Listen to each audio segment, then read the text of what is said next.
A paz do Senhor Jesus Cristo, amados e queridos adolescentes.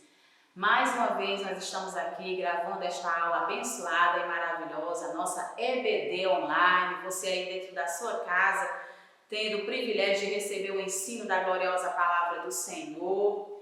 É a nossa quarta aula e nós vamos nessa tarde aprender coisas maravilhosas acerca da palavra do Senhor, da vida do Senhor Jesus. Como diz o salmista em Salmos 3, verso 5, eu me deitei e dormi, acordei porque o Senhor me sustentou. Verdadeiramente nós temos sido sustentados pelo Senhor nessa época de pandemia. Até aqui nos ajudou o Senhor, com mão forte o Senhor tem nos conduzido todos esses dias sobre a face da terra. Grandes coisas fez o Senhor por nós e por isso estamos alegres. O Senhor tem dado livramento ao seu povo porque Ele é fiel. Ele é o guarda do seu povo. Os que confiam no Senhor serão como o Monte Sião, que não se abala, mas permanece para sempre.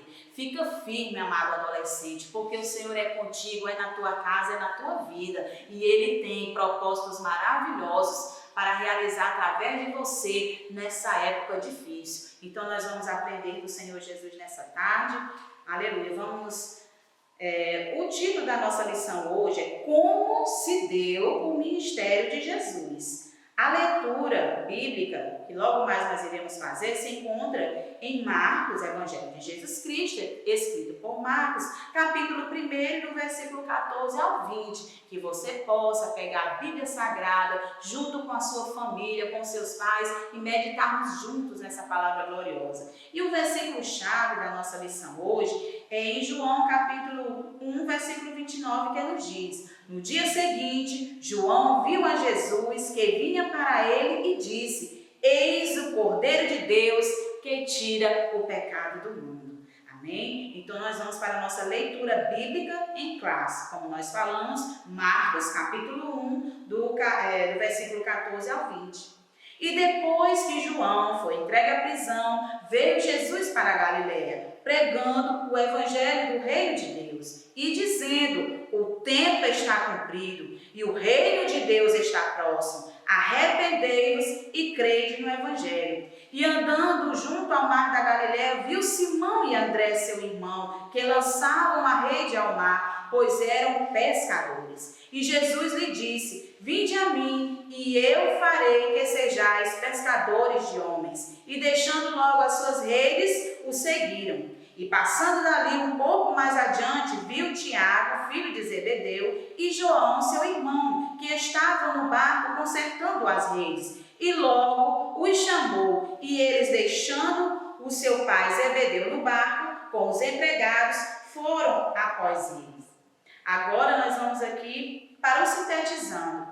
A lição de hoje busca conhecer como aconteceu o ministério de Jesus, dando uma ênfase ao chamado tanto para o ministério terreno quanto para o messiânico da vida do Mestre amado. Ao estudarmos o ministério terreno de Jesus, percebemos que ele estava um pouco preocupado com os mais diversos detalhes da vida humana. Já no ministério messiânico, nós estudaremos em Cristo, sacerdote, rei e profeta. Permita-se viver o seu chamado também e deixe o Espírito Santo de Deus conduzir a sua vida. Amém? A nossa introdução. A história de Jesus Cristo é inspiradora em todos os detalhes, desde a criação do universo, o seu ministério aqui na terra e até a sua presença na vida de cada um de nós. Nessa lição, o que nos inspira é a forma pronta como Jesus viveu o seu chamado e ministério. A única coisa que acalma o coração de quem tem o chamado é atender ao chamado. E qual é o seu? A busca por essa resposta é a preocupação central dessa lição, onde nos debruçamos sobre o exemplo glorioso e maravilhoso de Jesus. Louvado seja Deus! O ministério de Jesus foi uma resposta ao chamado que ele se apresentava. A humanidade estava perdida. Assim como Cristo, nós também precisamos estar atentos ao nosso chamado e dizer sim. Louvado seja Deus. Vamos para o primeiro ponto.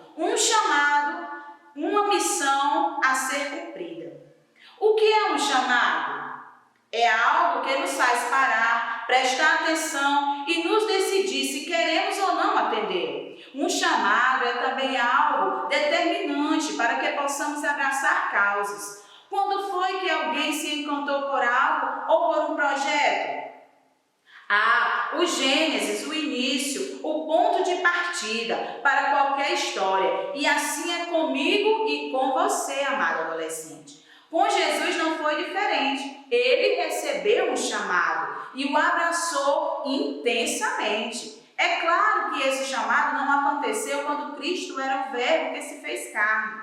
O chamado de Jesus foi muito antes, nos dias da Galiléia ou em Jerusalém. Desde a fundação do mundo, este chamado já estava planejado. Logo, quando o homem escolheu o pecado e perdeu a comunhão com Deus, algo estava planejado nos céus para resolver essa enrascada. O plano divino de redenção da humanidade foi desenhado por Deus.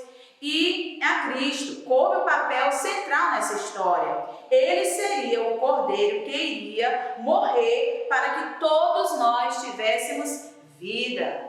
O ministério terreno de Jesus, aqui no ponto 2. O ministério de Cristo, para melhor entendermos, pode ser dividido em terreno e messiânico. Quando falamos no ministério terreno de Jesus, estamos fazendo referência ao fato de que ele se fez carne e habitou entre nós. Sobre o ministério de Cristo, o apóstolo Paulo escreveu: mas aniquilou-se a si mesmo, tomando a forma de servo, fazendo-se semelhante aos homens. Jesus, sendo Deus, se fez homem para habitar entre nós. Sendo rico, se fez pobre, sendo santo, aquele que não conheceu o pecado, se fez pecado por nós. Sendo abençoado, se fez amaldiçoado em nosso lugar. Sendo digno, se fez o mais indigno dos homens. Jesus, em seu ministério terreno, nos inspira com a sua forma de agir no dia a dia. Ele orava, jejuava, ele ia ao templo, ia à sinagoga, ele lia as escrituras e também curava os enfermos, expulsava os demônios e ensinava a palavra. E além disso, Jesus era profeta, evangelista, pastor, mestre e diácono. Oh, glória a Deus! O nosso terceiro ponto, o ministério messiânico de Jesus. O ministério de Jesus foi também messiânico. Mas o que isso significa? Que ele foi o Messias tão esperado e diversas vezes citado nas Escrituras Sagradas. Isto nós sabemos, e muitos outros textos nos esclarecem acerca, aleluia, do chamado messiânico do Senhor. O ministério messiânico de Jesus abrange 3 ofícios: sacerdote, rei e profeta. O ofício sacerdotal de Jesus não tem origem.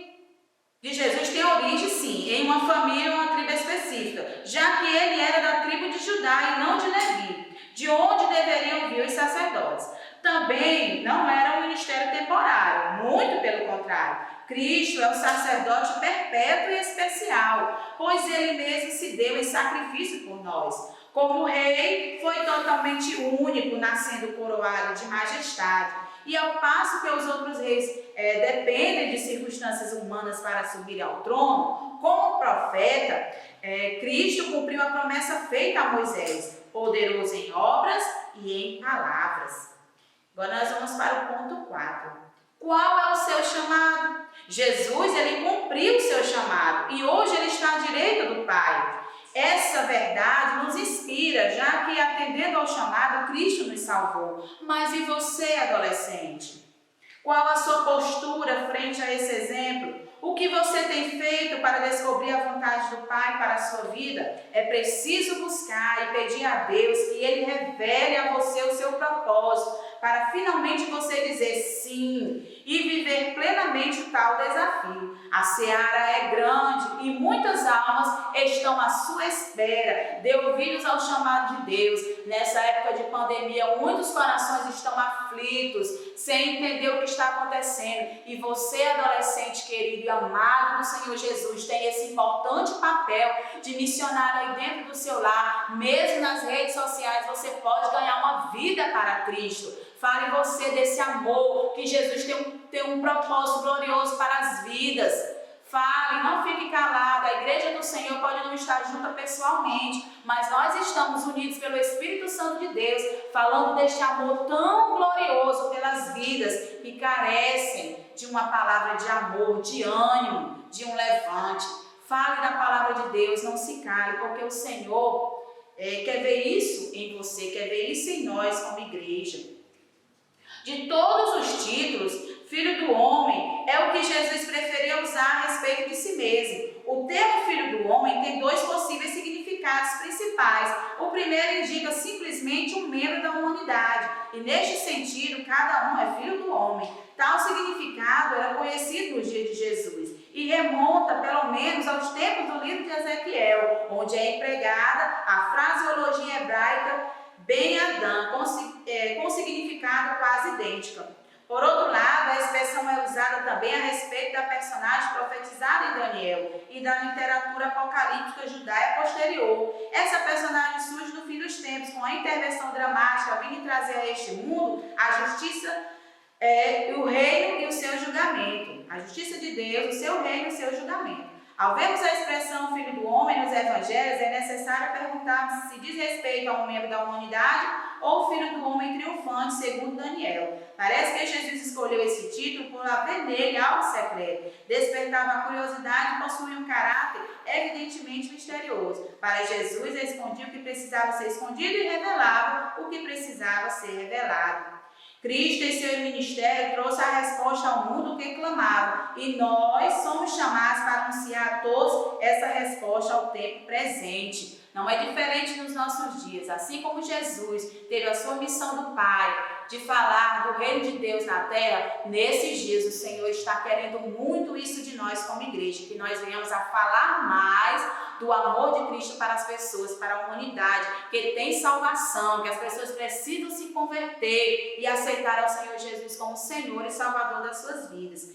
Cristo, em seu ministério, trouxe a resposta ao mundo que clamava, e nós hoje somos chamados para anunciar a todos essa resposta no tempo presente. Que nós possamos ter essa consciência como igreja, de pregarmos a tempo e a fora de tempo. Use a sua palavra, que você tenha a palavra de Deus em suas mãos, a Bíblia Sagrada. Leia, ore, jejue, e Deus vai lhe usar tremenda e poderosamente. Aqui eu agradeço esta rica oportunidade em nome do Senhor Jesus. Amém.